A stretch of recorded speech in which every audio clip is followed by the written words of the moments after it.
আসসালামু আলাইকুম dear viewers, আপনাদের জন্য আজকে একটি নতুন লেসন নিয়ে হাজির হলাম এবং অত্যন্ত মজার একটি লেসন। আশা করি আপনাদের লেসনটি ভালো লেগে থাকবে। তো লেসনটি দেরি না করে শুরু করা যাক। তো চলুন শুরু করি। বাইট হচ্ছে কামড় দেওয়া।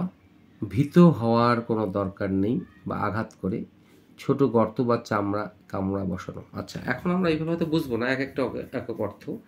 আচ্ছা, কামড় দেওয়া, ভীত হওয়ার কোনো দরকার নেই বা আঘাত করে ছোট গর্ত বা চামড়ার কামড় বসানো। এক, বাইট ইন্টু সামথিং, সাধারণত ফলমূলে কামড় দেওয়া। বাইট অফ সামথিং, এই ST is equal to something, আমি লেখার চেষ্টা করছি। এই এসটি এইস ইকুয়াল টু হচ্ছে সামথিং, এই সামথিং এটা।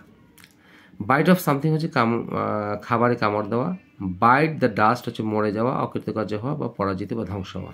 তো এই শব্দগুলো ব্যবহার করে আমরা কীভাবে সুন্দরভাবে বাক্য রচনা করতে পারি জেনে নিই। এখান থেকে আজকে 1 থেকে 5 নম্বর পর্যন্ত, 1 থেকে 5 নম্বর ঠিক হচ্ছে একই প্যাটার্নের। দেখিনি, বিড়াল কামড় দেয়, বিড়াল কামড় দেয়, বিড়াল কামড় দেয়। দ্য ক্যাট বাইটস, আশা করি বোঝাতে পেরেছি। তার সাথে কথা বলো, সে তোমাকে কামড়াবে না। বা নেই অর্থাৎ ভীত হওয়ার দরকার নেই। এই যে ভীত হওয়ার দরকার নেই। টক টু হার, তার সাথে কথা বলো। She won't bite you, মানে মেয়েটি তোমাকে তো কামড় দেবে না। অর্থাৎ you do not need to be afraid of. এই বি অ্যাফ্রেড অফ হচ্ছে ভীত হওয়া। তাহলে you do not need to be afraid of, তোমার ভীত হওয়ার দরকার নেই। শি ওন্ট বাইট ইউ, তোমাকে তো কামড় দিবে না। আচ্ছা, সে ভয়ে তার নখ কামড়াচ্ছে, মানে হিজ বাইটিং, কামড়াচ্ছে কি হিজ নেইলস, তার নখগুলো কামড়াচ্ছে কি ভয়। এই ভয়ের ইংরেজি হচ্ছে ইন ফিয়ার। আশা করি বোঝাতে পেরেছি। এডিস মশা সকালে ও সন্ধ্যার পূর্বে কামড়ায়। তাহলে এডিস মসকিটোস বাইট, কামড় দেয়। কখন? পিপলকে ইন দ্য মর্নিং, সকালে দেয়। অ্যান্ড বিফোর দ্য সানডাউন, এই সন্ধ্যার পূর্বে বা সূর্য ডোবার পূর্বে কামড় দেয়। আশা করি বোঝাতে পেরেছি। এখন 5 নম্বরটা একটা দেখি। 5 নম্বর এক্সাম্পলটি, ঘাসে বসিও না, কারণ যে কোনো পোকামাকড় তোমাকে কামড়াতে পারে। Do not sit on the grass, ঘাসে বসিও না। বিকজ এনি ইনসেক্ট, যে কোনো পোকামাকড় ইংরেজি এনি ইনসেক্ট মানে পোকামাকড় ক্যান বাইট ইউ, তোমাকে কামড় দিতে পারে। আচ্ছা, এখন আসি bite into something. Bite into something ফলমূলে কামড় দেওয়া, বাইট অফ হচ্ছে খাবারে কামড় দেওয়া। এখন 8, 9, 10টা দেখার চেষ্টা করি। অবশেষে তিনি আমি কমলায় কামড় দিয়েছিলাম। আই হ্যাড দিয়েছিলাম, এটা হচ্ছে পাস্ট পারফেক্ট দিয়ে করার চেষ্টা করেছি। এই হ্যাডের কারণে এটা আমার ভার্ব 3 হলো। I had beaten into an orange, আমি কমলায় কামড় দিয়েছিলাম। I had beaten into an orange, এটি কমলায় কামড় দিয়েছিলাম।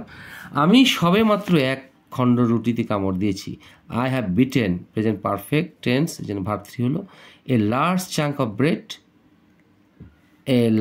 বড় একটা, সবে মাত্র 1 খণ্ড রুটিতে কামড়, বড় একটা অংশ, অথবা a large chunk of loaf just now, একটি রুটিতে কামড় দিয়েছি।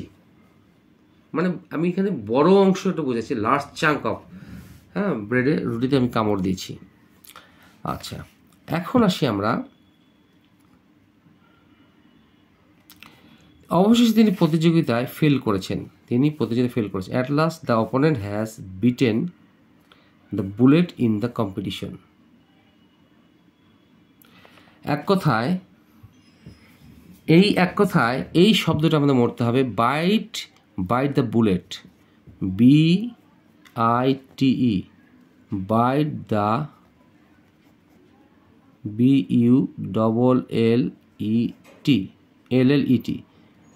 বাইট দ্য বুলেট, মানে এক কথা হজম করা।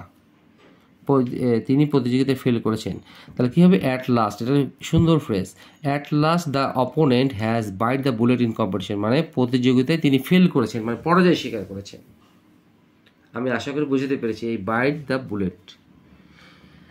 আমি আবারও রিপিট করছি, অ্যাট লাস্ট দ্য অপোনেন্ট মানে প্রতিপক্ষ। আমি এক্সট্রিমলি সরি, এতক্ষণ ধরে আমি অপোনেন্ট বলছিলাম, আসলে রেকর্ডিং করার সময় লক্ষ্য করিনি যে এখানে তিনি শব্দটা আছে। আসলে এই প্রিন্টিং মাঝে মাঝে আমার মিস্টেক হয়ে থাকে, আমি অনেক সময় নিজেই টাইপ করি, এগুলো নিজেই করি। আসলে আমি একটি জব করি এবং পাশাপাশি আমি দেখার সময় পাই না, সে কারণে এক্সট্রিমলি সরি। তো আমি যতটুকু আমার চোখে পড়ে আমি সেটা কারেকশন করার চেষ্টা করি। আপনাদের চোখেও যদি কোনো ভুল ধরা পড়ে অবশ্যই আমি কমেন্ট বক্সে জানাবেন, তাহলে আমি অবশ্যই রিপ্লাই দেওয়ার চেষ্টা করব। আচ্ছা, অবশেষে তিনি প্রতিযোগিতায় ফেল করেছেন। At last he has beaten the bullet in the competition. In the competition মানে প্রতিযোগিতায় তিনি কি করেছেন? ফেল করেছেন, মানে পরাজয় স্বীকার করেছেন। হাজার হাজার দালান ধূলিসাৎ হচ্ছে গাজায় যুদ্ধের কারণে। গাজায় অর্থ হচ্ছে যে আমরা যে ফিলিস্তিনি যুদ্ধের কথা শুনে থাকি, সেই গাজায়। আচ্ছা, এখন byte the dust. Byte the dust হচ্ছে মরে যাওয়া, অকৃতকার্য হওয়া, পরাজিত বা ধ্বংস হওয়া। এখন দেখি, আচ্ছা, এই যে পরাজিত হওয়ার কথা বলছি, এই পরাজিত হওয়ার কথা কিন্তু এই যে ফেল করেছেন, এইটি সেটা হচ্ছে বাইট দ্য বুলেট, এটা ফ্রেজ, এই bite the bullet. Thousands of buildings, হাজার হাজার বিল্ডিং। আর বাইটিং দ্য ডাস্ট, এই যে আমি শব্দটা ব্যবহার করছি এখানে, বাইটিং দ্য ডাস্ট হচ্ছে ধ্বংস হওয়া। বাইটিং দ্য ডাস্ট ধ্বংস হচ্ছে প্রত্যেক দিন। কোথায়? In the Gaza. কোথায়? কিসের জন্য? Due to war. আশা করি বোঝাতে পেরেছি। আচ্ছা, এখন মারা যাওয়া। 3 দিন পূর্বে একটি ছেলে তার বাসায় মৃত্যুবরণ করে। 3 দিন পূর্বে মানে মৃত্যুবরণ করেছিল। 3 days ব্যাক, 3 দিন পূর্বে। এ বয় বিটের পাস্ট টেন্স বা বাইটের past tense bit the dust, gave up the ghost, সব পাস্ট টেন্স, এগুলো সব ভার্ব টু, এগুলো সব হচ্ছে verb two. Breathed his last, passed away, departed this world অথবা ডাইট। আমরা হয় এইটা ইউজ করবো, নতুবা এটা ইউজ করবো, নতুবা এটা ইউজ করবো। ব্রিথেথ his last, passed away use করবো, নতুবা এটা ইউজ করবো। ডিপার্টেড দিস ওয়ার্ল্ড, এটাও ইউজ করতে পারি, অথবা ডাইট ইন হিজ হোম, তার বাসায় 3 দিন পূর্বে বালক মারা যায়। এখন আজকে আমি আবার একটা জিনিস দেখানোর চেষ্টা করছি। এই বাইট দ্য বুলেট হচ্ছে পরাজয় স্বীকার করা বা ফেল করা, অকৃতকার্য হওয়া। এই যে এই শব্দটি, এইটা না, বাইটিং দ্য বুলেট, সরি আবারও ভুল বলছি, মাফ করবেন আল্লাহ, আমার আজকে মাথা খারাপ হয়ে গেছে। বাইট দ্য বুলেট হচ্ছে ফেল করা বা অকৃতকার্য হওয়া। তো আশা করি আপনাদের লেসনটি ভালো লেগে থাকবে। ভালো লেগে থাকলে অবশ্যই লাইক, শেয়ার, কমেন্টস করবেন। সেই প্রত্যাশা। আসসালামু আলাইকুম।